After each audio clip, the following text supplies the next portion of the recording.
talk about prescription drugs for ADD, ADHD, things like that, behavior issues. What are the long-term effects of those prescription drugs? Because none of those drugs are you take for a week and then you're done. I mean, they can be months, years, if not longer. Yeah, they're usually taken for many years, and the studies that have looked at long-term effects are not encouraging. They're kind of scary, actually.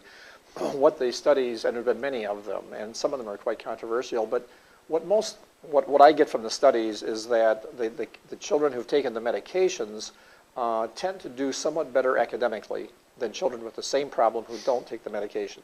However, later in life, if you look at them when they're 35 and 40 and 45 years old, they seem to be doing worse in life.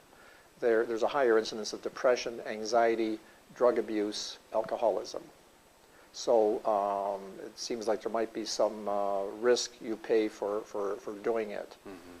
And when you get into the depression and anxiety, that often leads to more medication then, doesn't it? It does, and again, depression and anxiety are often related to these very same neurotransmitters that the medications are attempting to benefit. So what we've done is we find that there are natural ways to correct these brain chemistries without using drugs, and it's become really very popular. And when we would see a child who was on, say, Ritalin, and had benefited somewhat from Ritalin, or maybe not benefited, depending on the case, we would keep them on their Ritalin, identify their chemical imbalances, and then give them a nutrient treatment prescribed by a doctor aimed at normalizing their brain chemistry, and do both together.